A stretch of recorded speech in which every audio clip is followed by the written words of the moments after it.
জি, ধন্যবাদ। দ্বিতীয় পর্যায়ে আসছি, জনাব নজিবুল আকবর। আকবর ভাই আনমিউট করতে হবে, মিউট আছেন। বেনজির আহমেদের বিদেশ চলে যাওয়া বা তার এই দুর্নীতির দায়ভার কাদের উপরে বর্তায় যদি আপনার কাছে বলি? স্বরাষ্ট্রমন্ত্রী বলেছেন প্রশাসনের উপর কোনো দায়ভার নেই, সেটা বেনজির আহমেদের ব্যক্তিগত। এতদিন ধরে বেনজির আহমেদ যেই দুর্নীতির আহ রাজ্য গড়ে তুলেছেন, এর জন্য কি শুধুই বেনজির আহমেদ দায়ী, বা রাষ্ট্রের এখানে কোনো দায়বদ্ধতা রয়েছে বলে মনে করেন? নজিবুল আকবর। ধন্যবাদ, ধন্যবাদ ভয়েস অফ পিপল, ধন্যবাদ এনামুলক মনির ভাই, এবং ধন্যবাদ সম্মানিত আলোচক প্রফেসর ডক্টর হাসনাত ভাই এবং মামুন মাহবুব ভাই। সবাইকে শুভেচ্ছা। দর্শক শ্রোতা সবাইকে শুভেচ্ছা। সমসাময়িক অত্যন্ত গুরুত্বপূর্ণ একটি আলোচনা। সম্ভবত স্বাধীন বাংলাদেশে স্বাধীনতার পরে সবচেয়ে আলোড়ন সৃষ্টিকারী যে ঘটনাটি ঘটেছিল নিয়ার বানু হত্যাকাণ্ড, পরবর্তীতে ইকবাল কর্তৃক সালেহা হত্যাকাণ্ড, কিংবা এরপরে মনির কুকু। যাই হোক, সব কিছুতে চাপিয়ে যে ঘটনাটি 52 বছরে বাংলাদেশে সবচেয়ে বেশি নাড়া দিয়েছে মানুষের বিবেককে, মানুষের চেতনাকে, বাংলাদেশের জনগণের আস্থার জায়গাটাকে, বাংলাদেশের যারা প্রশাসনের কেন্দ্রবিন্দুতে আছেন তাদের দায়িত্ববোধকে এমন ভাবে নাড়া দিয়েছে যে বেনজিরের ঘটনা নজিরবিহীন ইতিহাস সৃষ্টি করেছে। প্রথমত এনামুলক মনির ভাই শুরুতে বলেছেন বেনজিরের নজিরবিহীন দুর্নীতি। ওর নামই তো বেনজির। হ্যাঁ, প্রথমত এই বেনজির সেই বেনজির যার বাংলাদেশে পুলিশ প্রধানের দায়িত্ব থাকাকালীন এবং ঢাকা ডিএমপি কমিশনার হিসাবে দায়িত্ব থাকাকালীন বাংলাদেশের জঙ্গি দমনে তার ভূমিকা, এটা অবশ্যই অবিস্মরণীয় এবং এটি এই জাতি আজীবন মনে রাখার কথা। এখন বিষয়টা হয়ে গেছে এটি যে যতদিন তিনি দায়িত্ব পালন করেছেন পুলিশের সর্বোচ্চ পদে থেকে, ওনার ভূমিকার কথা জাতি ভুলবে না। বাংলাদেশে, স্বাধীন বাংলাদেশে সবচাইতে চৌকস পুলিশ কর্মকর্তা ছিলেন উনি। উনি যেমন আইন শৃঙ্খলা রক্ষায় চৌকস ছিলেন, জঙ্গি দমনে চৌকস ছিলেন, এবং সেটির জন্য উনি পুরস্কৃত হয়েছেন। কিন্তু আমরা জানতাম না, এদেশের মানুষ জানতো না যে এই সব কিছুর আড়ালে তার একটা দুর্চরিত্র, একটা দৃষ্টান্ত তার মধ্যে লুকিয়ে আছে, যেটি প্রফেসর হাসনাত ভাই বলেছেন। আমি আর ওই বিষয়ে বলবো না। এক সময় আমরা যখন ছোট ছিলাম শুনতাম সিন্ধু প্রদেশে নাকি ভুট্টো পরিবারের জায়গা দিয়ে ট্রেন অতিক্রম করতে বেশ কয়েক ঘন্টা সময় লেগে যেত। এত ভুট্টো পরিবারের এত সম্পদ ছিল। বাংলাদেশে বেনজিরের সম্পদের পাহাড় এত হয়েছে অল্প সময়ের মধ্যে যে উনি যদি আর 1 বৎসর পুলিশের সর্বোচ্চ পদে থাকতেন, আমরা জাতির জনকের কবর জিয়ারত করতে হতো তার জায়গার উপর দিয়ে গিয়ে। হয়তো তাকে এটির জন্য ট্যাক্স দিতে হতো, হয়তো তাকে টোল দিয়ে আমাদেরকে জাতির জনকের কবরে যেতে হতো। তিনি পুরো গোপালগঞ্জ নয়, ঢাকা থেকে পুরা দক্ষিণবঙ্গ হয়তো ক্রয় করে ফেলতেন। যাক, আমি সেই বিষয়ে বলবো না, পত্র পত্রিকায় এগুলো আসছে আমরা সবাই জানি। কিন্তু আমার কথা অন্য জায়গায়, যে পুলিশ, সব পুলিশই কি খারাপ? না। দেখুন, এই দেশে আমরা তো নূর মোহাম্মদ সাহেবের মতো আইজিপি দেখেছি। আমরা বর্তমানে আইজিপি আমাদের মামুন সাহেব, উনি বিশ্ববিদ্যালয় জীবনের আমার অনেক অগ্রজ, ওনাকে তখন থেকেই চিনি, এখনকার কাজও দেখেছি। এবং এর বাহিরে আমাদের বেনজির সাহেবের আগে যিনি পুলিশের আইজি ছিলেন তাকেও আমরা চিনি, এবং কারো নিয়ে তো এত কোনো কথা হয়নি। ওনারা ওনাদের দায়িত্ব পালন করেছেন এবং দৃষ্টান্ত স্থাপন করেছেন। বেনজির সাহেবের বিষয়টি আমি যদি বলি যে এখানে একটি কথা আসছে, দায় কার? দায় আমি বলবো কার নয়, আমার দায় কি নাই? যদি কালবেলা পত্রিকা এটি না পাবলিশ করতেন তাহলে আজও কি আমরা এই বিষয়টা জানতাম? আজও কি আমরা এই বিষয় নিয়ে আলাপ করতাম? এখন কালবেলা কেন পাবলিশ করলো? কালবেলা ওই যে একটা কথা আছে না, যে এক কুকুরের খাওয়া আরেক কুকুর পছন্দ করেন। যদি বসুন্ধরার সাথে রংধনু গ্রুপের বিরোধ সৃষ্টি না হতো, যদি রংধনু গ্রুপের সাথে বেনজির সাহেবের দহরম মরম সম্পর্ক না থাকতো তাহলে হয়তো কালবেলা পত্রিকাও এটি ছাপাতেন না।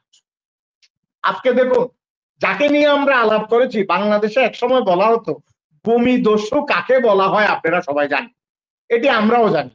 কোন ব্যবসায়ীকে, কোন ব্যবসা প্রতিষ্ঠানকে এখনো বাংলাদেশে ভূমিদস্যু হিসাবে সবাই বলে, জোর করে জায়গা দখল করে, এবং ওনার একটা লাঠিয়াল বাহিনী আছে জায়গা দখলের জন্য।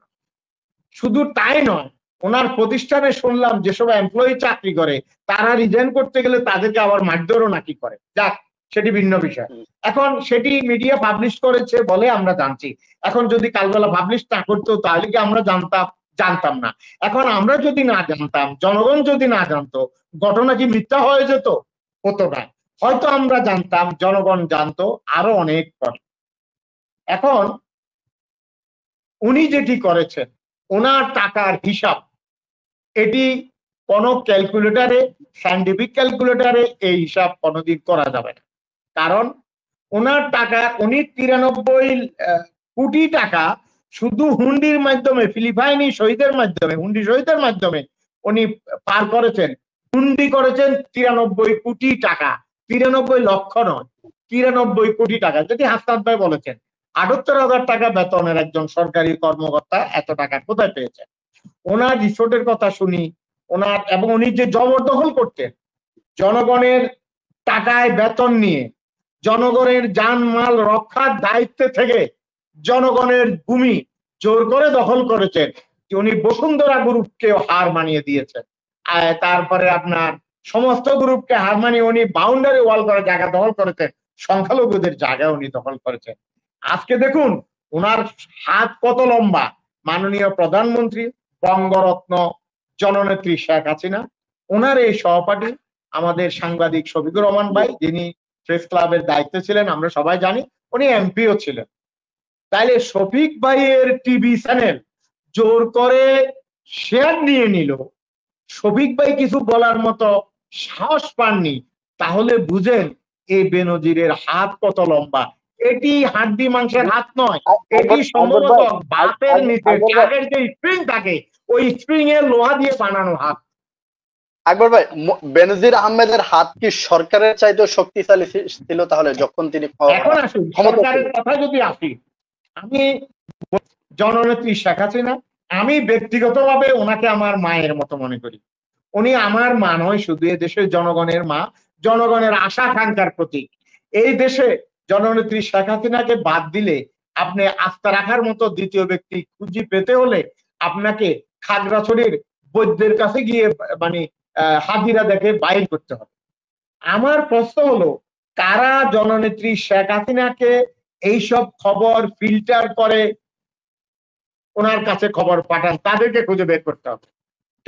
আজকে বেনজির এত কিছু করেছে, বেনজিরের কথায় কথায় কিন্তু সরকারের কথা চলে আসছে, সবার চোখ আঙ্গুল সরকারের দিকে। আজকে জননেতা আওয়ামী লীগের মাননীয় সাধারণ সম্পাদকের আসছে, ওনার কথা নিয়ে উনি বলেছেন যে যদি বিদেশেও যায় তার বিচার হবে। আমার প্রশ্ন হলো, দেখুন বেনজিরের কথা যখন পত্রিকায় লেখা শুরু হলো, আমাদের দুদক কি করেছে? আসছি আপনার মূল কথা, মানে কাদের কাদের দায়। দুদক কি করেছে?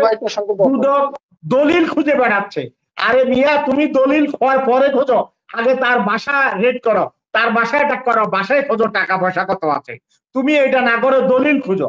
অর্থাৎ বাড়িতে আগুন লাগছে, আগুন কিভাবে লাগছে এটা নিয়ে ব্যস্ত, বাড়ি জ্বলে যাক। দুদকের এই হলো একটা শয়তানি। আমাদের খোরশেদ ভাই, অ্যাডভোকেট খোরশেদ ভাই, উনি দলিল খুঁজে বেড়াচ্ছে, আর এই ফাঁকে কোটি কোটি টাকা পাচার হয়ে গেছে বিদেশে। এখন তাহলে আমি মনে করি আমাদের দুদক একটি কাণ্ডজ্ঞানহীন প্রতিষ্ঠানে পরিণত হয়েছে, এবং এটিও পত্রিকা আসার আগে দুদক কি দেখে নাই? আজকে বেনজিরকে নিয়ে আলাপ করছি, বেনজির কেন? বাংলাদেশের যারা বর্তমানে জনপ্রতিনিধি, সরকারি কর্মকর্তা তো আছেই, জনপ্রতিনিধি যারা আপনার কাউন্সিলর থেকে শুরু করে মেয়র, উপজেলা চেয়ারম্যান, কিভাবে হঠাৎ করে কোটি কোটি টাকার মালিক হয়? যাদের নুন আনতে পান্তা ফুরাতো, যারা ফল ফ্রুট হাটের দিন ফল বিক্রি করে সংসার চালাতো, আমি নিজে দেখেছি, অনেক অনেক ফ্যামিলি আছে ফল ফ্রুট হাটের দিন বিক্রি করে সংসার চালাতো, তারা আজকে কিভাবে কোটি কোটি টাকার মালিক? তারা আজকে কিভাবে দামি 1 কোটি টাকার উপরে গাড়ি চড়ে পুরা ফ্যামিলির সবাই? এটা নিয়ে কি দুদক মাথা কামাচ্ছে? দুদক কি যখনই কোনো পত্রিকায় কোনো কিছু আসে দুদক ওখানে যায়। তাহলে দুদক কি শুধুমাত্র বিচার করার জন্য, অনুসন্ধানের জন্য নয় কি?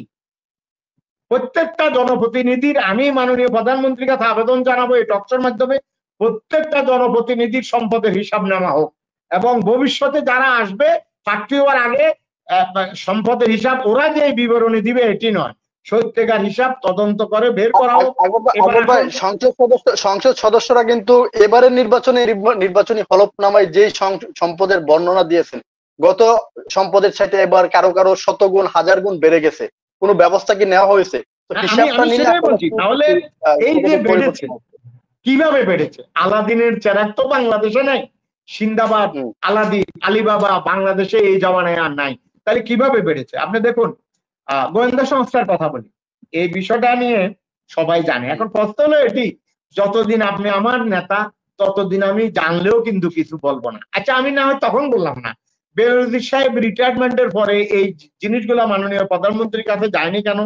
মাননীয় প্রধানমন্ত্রী দেখেন, বাংলাদেশে আমরা যে যাই বলি, রাজনৈতিক কারণে হয়তো আস্তাদ ভাই বা আমাদের মাহবুব ভাইরা অনেক কথা বলবেন, কিন্তু এটি তো সত্য যে শেখ হাসিনার জননেত্রীর কর্ণে গুহরে পৌঁছেছে, কোনো কিছুকে উনি ছাড় দেননি। হ্যাঁ, এখন প্রশ্ন হলো যারা ওনার কাছে নিউজ গুলা পৌঁছায় তারা কতটা ফিল্টার করেছে, কারা এই দায়িত্বে ছিল? আমার দৃঢ় বিশ্বাস মাননীয় প্রধানমন্ত্রী এদেরকে ধরবেন। আসেন গোয়েন্দা সংস্থার বিষয়,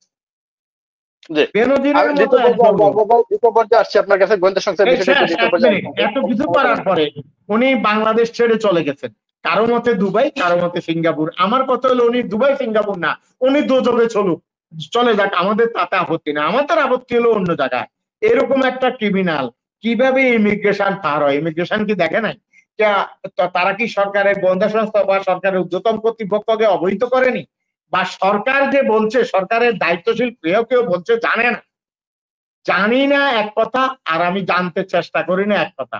আজকে আমি নজিবুল আকবর, আপনার হাসনাত ভাই, আপনার মনির ভাই বা আমাদের মাহবুব ভাই যদি হারিয়ে যায়, তাইলে আমরা খুঁজবো কোথায়? হাসপাতালে, পুলিশ স্টেশনে এবং বর্ডারে ইমিগ্রেশন। আজকে আমাদের আনার মারা গেছে, যদি ইন্ডিয়া ইমিগ্রেশন ক্রস না করতো তাহলে কি আমরা জানতাম উনি ইন্ডিয়াতে গেছেন? প্রমাণ কি? ইমিগ্রেশন বলে দিছে উনি ইন্ডিয়াতে গেছেন। ঠিক তেমনি ভাবে ইমিগ্রেশন তো সব দেখেছে, আমাদের গোয়েন্দারা সব জানে, সবকিছু দেখেছে, কিন্তু কেন হয় নাই? কারাগারে এটার সাথে জড়িত। আজকে একদম হচ্ছেন না, পুলিশের না, সরকারি প্রত্যেকটা জায়গায় দুর্নীতি। দুর্নীতি বাংলাদেশে আজকে শুরু হয়নি, স্বাধীনতার পরে। আমরা বেনজির নিয়ে কথা বলছি, আমরা কি আশরাফুল হুদা, রকিবুল হুদা, তারপরে এসপি কোহিনুর, এদের কথা কি ভুলে গেছি? ভুলিনি, ওরাও দুর্নীতি করেছে, ওটাও পত্রিকায় এসেছে। তবে সবকিছুকে চাপিয়ে বেনজির 16 গলা পূর্ণ করেছে। ধন্যবাদ। জি, ধন্যবাদ। দ্বিতীয় পর্যায়ে আসছে জনাব নজিবুল আকবর। আকবর, দর্শকদের কিছু প্রশ্ন আছে, যদি একটু মতামত আনমিট করেন। জি, ধন্যবাদ। দর্শকদের প্রশ্নের মধ্যে উল্লেখযোগ্য প্রশ্ন হলো আপনার আমাদের সুমন ভাই একটা প্রশ্ন করেছেন যে রাজ সাক্ষী হয়ে যেতেন, যদি দেশে থাকতেন রাজ সাক্ষী হয়ে যেতেন বেনজির। এটি আসলে সঠিক নয়, কারণ বেনজির কার মামলায় কার পক্ষে রাজ সাক্ষী হবে? আসামি সে একা আপাতত। তারপরে আপনার সে কার বিরুদ্ধে রাজ সাক্ষী হবে? তার বিরুদ্ধে সে তো রাজ সাক্ষী হতে পারবে না, অতএব কথাটি সঠিক না। আর মুসা ভাই যেটি বলেছেন যে শাপলা চত্বরের ঘটনা, দেখুন এই প্রসঙ্গে এটার উত্তর দিতে গিয়ে আমি আমাদের শ্রদ্ধা হাসনাত ভাইয়ের একটি প্রশ্নের উত্তর একসাথে দিয়ে দিচ্ছি। হাসনাত ভাই বলেছেন আমরা চোরকে চোর বলবো, অবশ্যই ধন্যবাদ। এবং উনি বলেছেন যে আমি বেনজিরের পক্ষে ঘুরিয়ে ফিরিয়ে কথা বলেছি না, আমি হাসনাত ভাই যেটি চেয়েছেন আমি বলিনি, আমি আপনার কথা, আমি রিপন ভাইয়ের কথা বলছি। আমি ওটাই বলেছি, আপনি যেভাবে চেয়েছেন ওইভাবে বলেছেন, কারণ এটি তো সত্য। সেই 5ই মে হেফাজতের তাণ্ডব থেকে সেদিন যদি বাংলাদেশকে রক্ষা না করতেন, বাংলাদেশের ইতিহাস আজকে অন্যরকম হতো। এই বাংলাদেশ সেই বাংলাদেশ থাকতো না। যদি জঙ্গিদের উত্থান থেকে এই দেশবাসীকে রক্ষা না করতেন, তাহলে আজকে আমরা নিরাপদ থাকতাম না। দেখুন, কর্নেল ফারুক রশিদ কিন্তু মুক্তিযোদ্ধা ছিলেন, সেটি হারিয়ে গেছে বঙ্গবন্ধুকে নৃশংসভাবে হত্যা করার পরে। জেনারেল জিয়া রহমান সাহেব বীরুত্তম মুক্তিযোদ্ধা ছিলেন, সেটি হারিয়ে গেছে নৃশংসভাবে বিচারের নামে অবিচার করে কর্নেল তাহেরকে হত্যার মাধ্যমে। সুতরাং যেটুকু ভালো তার অর্থ এই নয় যে জিয়া রহমান বীরুত্তম ছিলেন না, এটি তো এই নয়। কর্নেল তাহেরকে ফাঁসি দিয়েছে তার অর্থ এই নয় যে জিয়া রহমান বীরুত্তম ছিলেন না, অবশ্যই ছিলেন। ঠিক তেমনি ভাবে বেনজিরের যে ভালো কাজগুলো উনি দায়িত্ব পালনকালীন করেছেন সেটি আমাদের স্বীকার করতে হবে। কিন্তু এটিও সত্য উনি যা করেছেন, রাষ্ট্রের পদে থেকে যেভাবে সম্পদ আহরণ করেছেন, এটি কোনো মানুষের পক্ষে সম্ভব না। এবং যেসব আমল আছে যে আপনার ওই দৈব শক্তি দৈবভাবে অর্থ সম্পদ পাওয়ার জন্য, এই আমলেও এত সম্পদ এই যুগে সম্ভব না, একমাত্র বেনজির সাহেবের পক্ষে সম্ভব হয়েছে। এখন এটি আমাদের স্বীকার করতে হবে, আমরা ওনার ভালো কাজগুলো স্বীকার করব, খারাপ গুলো স্বীকার করব।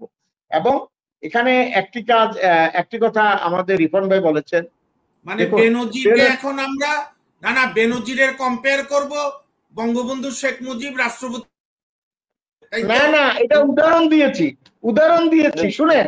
বেনজিরের দুর্নীতিবাজদের বিচারের সোল এজেন্ট যেমন অ্যান্টি আওয়ামী লীগ শক্তি নয়, আওয়ামী লীগও এটার বিচারের অংশীদার। শুধুমাত্র দুর্নীতির আপনার প্রতিবাদ করবে সরকারের বিপক্ষের শক্তি, এরকম সোল এজেন্ট বাংলাদেশে নাই। বাংলাদেশের প্রতিটা নাগরিক সচেতন, প্রতিটা নাগরিক এখন মিডিয়ার কল্যাণে এবং সোশ্যাল মিডিয়ার কল্যাণে সবকিছু সবসময় জানে, সবাই সোচ্চার, সবাই প্রতিবাদ করে। আমরা প্রতিবাদ করলে মুচকি হাসার কিছু নাই, আবার আপনারা প্রতিবাদ করলে হ্যাঁ প্রতিবাদ হচ্ছে এটা বলারও কিছু নাই। সত্য যেখানে সেখানে আমরা বলবো, যেটি মিথ্যা সেটিও আমরা বলবো। এখানে কোনো দল নেই, এখানে কোনো মানে গোষ্ঠী নেই, আমরা সবাই দেশের ক্ষেত্রে ঐক্যবদ্ধ।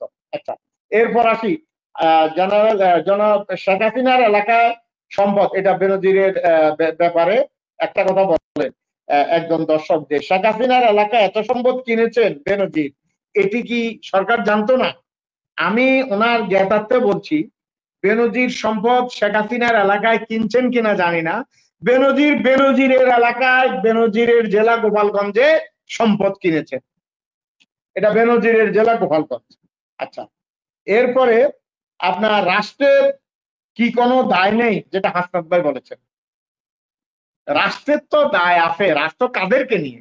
হাসনাত ভাইকে নিয়ে, মামুন ভাইকে নিয়ে, আমাকে নিয়ে, রিফন ভাইকে নিয়ে, সবাইকে নিয়ে।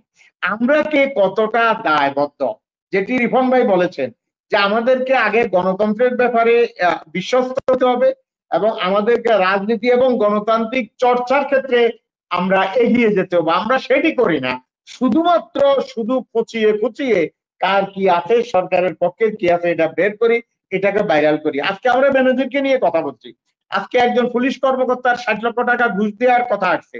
একজনের কথা আসছে কেন? বাংলাদেশে শুধু পুলিশ কেন, বিভিন্ন জায়গায় ঘুষ হচ্ছে। দেখুন, আমি একটা কথা বলি, চট্টগ্রামের এক কাস্টমস কর্মকর্তাকে আমি চিন্তা, উনি এখন রিটায়ারমেন্টে আছেন, উনি কোনো ঘুষ খেত না, ওনাকে কোটি টাকা দিয়ে আপনি ওনাকে কিনতে পারতেন না। তবে উনি একটা জিনিস চাইতেন, উনি নারী দেহ নিয়ে ওনার একটু লোভ ছিল, ওটা দিলে উনি কাজ করে দিতেন, কিন্তু উনি বলতেন আমি কোনো ঘুষ খাই না, নাউজুবিল্লাহ। তো সুতরাং এই দেশে কোনো না কোনো ভাবে আমরা দুর্নীতির সাথে অনেকে জড়িত। কিন্তু আজকে বেনজিরের দুর্নীতির কথা বলতে গিয়ে বা পুলিশের দায়িত্ব প্রাপ্ত আরো কোনো ডিজিএম বা ডিআইজি বা অন্যদের কথা বলতে গিয়ে আমাদেরকে একটা জায়গা থেকে সরে গেলে হবে না। আমাদেরকে দেখতে হবে দুর্নীতির কেন্দ্রবিন্দু হলো এদেশের জনপ্রতিনিধিরা, সেটা সংসদ সদস্য বলেন, সেটা উপজেলা চেয়ারম্যান বলেন, সেটা মেয়র বলেন এবং কাউন্সিলর বলেন। যে দিন আনি দিন খেত সে আজকে কিভাবে 1 কোটি টাকা দামের গাড়ি চালায়, এটা নিয়ে দুদক বা আমাদের যারা দায়িত্বশীল তারা কোনো কাজ করছেন না। কারণ এরাই কিন্তু রাষ্ট্রের শত্রু, এরাই দেশের শত্রু। এরা কেউ সরকার দল করে না, কেউ আওয়ামী লীগ করে না। যারা আওয়ামী লীগ করে, যারা আওয়ামী লীগের ত্যাগী নেতা কর্মী আছেন, তারা এখনো আওয়ামী লীগ করেন এবং তারা এখনো জমি বিক্রি করে দল পরিচালনা করেন। তো আমি এবার আসি মূল কথা, আব্দুল নুল তুষার সাহেবের কথা আছে, এই বিষয়ে আমি কিছু বলতে চাই না। উনি একটা অনুষ্ঠান করতেন বিটিভিতে, শুভেচ্ছা ম্যাগাজিন অনুষ্ঠান, এরপর অনেক কাহিনী হয়েছে, সেটাও আমি বলবো না। ওনার পোলটি কখনো এদিক কখনো সেদিক, এটা এই দেশের জনগণ জানে। দেশের টাকা সম্পদ বাইরে চলে যাচ্ছে, আজকে আমাদের অবস্থা, আমাদের দেশের টাকা চলে যাচ্ছে বাইরে। আমরা বেনজির কত টাকা দুর্নীতি করছে এটা না তো, তার আগ থেকেই তো আমাদের ব্যাংকে টাকা নাই, টাকা পাচার হচ্ছে, সবাই টাকা পাচার করছে, সবাই। আমাদের দেশের টাকা চলে যাচ্ছে বাইরে, এবং দেশে যারা বিনিয়োগ করে তারা এখন দেশে বিনিয়োগ না করে বাইরে বিনিয়োগ করছে। আর এদেরকে সুযোগ দিচ্ছি আমরা কিছু সুবিধাবাদী হাইব্রিড কাউয়া লীগের লোকজন। এই কাউয়া লীগের লোকজন এদেরকে এমন ভাবে সুবিধা করে দিচ্ছে, এরা দেশটাকে লুটে পুটে খাচ্ছে, যার দায়িত্ব আজকে আপনারা এইসব কারণে জননেত্রী শেখ হাসিনাকে নিয়ে কথা বলার সুযোগ পাচ্ছেন। আমি মনে করি এদের এখনই টুটি চেপে ধরা উচিত। এবং বঙ্গবন্ধু কন্যার কাছে আমার বিনীতভাবে আবেদন, আমার মায়ের কাছে আমার আবেদন যে আমরা বাংলাদেশ, আপনি ছাড়া এই জাতিকে নেতৃত্ব দেওয়ার মতো কোনো লোক এই মুহূর্তে জাতির সামনে নেই। জনগণ আপনার দিকে তাকিয়ে আছে। আপনি ওসব চাটুকারদেরকে ধরেন এবং দলের নামে যেসব জনপ্রতিনিধিরা টাকার পাহাড় করছে এদের টাকা উদ্ধার করেন, তাহলে ইনশাল্লাহ আপনার মানুষের যে আস্থা সেটি আরো শক্তিশালী হবে। এরপরে একটা কথা আছে যে যেটি আমার ইয়ে ভাই বলেছেন, ক্যাডার হতে হবে ছাত্রলীগ যুবলীগ, যুবলীগের লোকজন। কোন জায়গায় ছাত্রলীগ যুবলীগের লোকজন ক্যাডার ভিত্তিক করে এবং তারা আপনার চাষের রাজত্ব করছে এরকম কোনো প্রমাণ নেই। যেখানে যারা করতেছে এদের ইতিহাস কারা, এরা মামুন ভাইয়ের সাবেক দলের লোক, এরা বিএনপির লোকজন, কোন না কোন দলের লোক, আওয়ামী লীগে কাউয়া লীগ হিসেবে যোগদান করে। সাবেক দল করছে আপনি না জেনে বলেন, বলেন আমি কোন দল করছি? আপনি জাতীয় পার্টি করতেন। মিথ্যাবাদীর একটা লিমিট থাকে। তারপর আমরা সরকারি কর্মকর্তার দিকে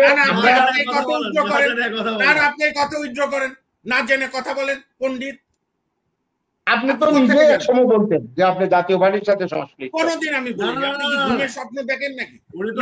মায়ের সেবা করতে করতে এখন করেন না আর কি। এই সরকার এবার ক্ষমতা আসার পরে ছেড়ে দিছে রাজনীতি। কি জানেন আপনি আমার সম্পর্কে? আপনি ভোট দেন না কোথায়? আপনি ভোট দেন কারে? কারণ না কারণ তো দেন। আপনি কোনো না কোনো আদর্শ তো লালন করেন, আপনি কোনো না কোনো আদর্শ তো লালন করেন। আপনি যদি কোনো আদর্শ লালন না করেন তাহলে আপনার সাথে কথা তো বলিলাম না। অবশ্যই একটা আদর্শ লালন করেন। আপনার উপর থেকে যদি বৃষ্টি হয় আপনাকে বলতে হবে এটা বৃষ্টির ফোঁটা, না হয় এটা কুয়াশা, দুটোর মধ্যে একটা বলতে হবে। আপনি যদি বলেন যে বৃষ্টির ফোঁটাও না কুয়াশাও না তাহলে তো আপনি সুবিধা পাবেন। আমি সেটাতে যাবো না, আমি সেটাতে যাবো না মামুন ভাই। আপনারা সুযোগ পেলে শুধুমাত্র আপনারা সুতা খোঁজেন কিভাবে সরকারকে দোষারোপ করা যায় সেটা বলেন, কিন্তু সরকারকে কখনো কি কোনো সুপরামর্শ দিয়েছেন? সমালোচনা করা, আমরা সমালোচনার পর সমালোচনা করছি, সরকারকে কখনো আমরা বিকল্প কোনো পরামর্শ দিয়েছি? দেননি। না টকশোতে দেননি, না কোনো সেমিনার সিম্পোজিয়ামে দেননি। শুধুমাত্র আমরা সমালোচনা করে মুখের ফেনা উঠাচ্ছি।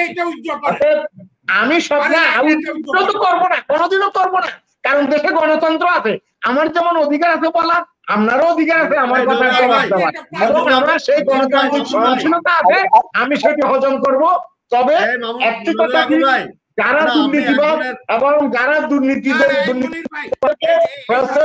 তারা দেশের শত্রু, জাতির শত্রু, সেটি অতীতে যারা করেছে তারা, বর্তমানে যারা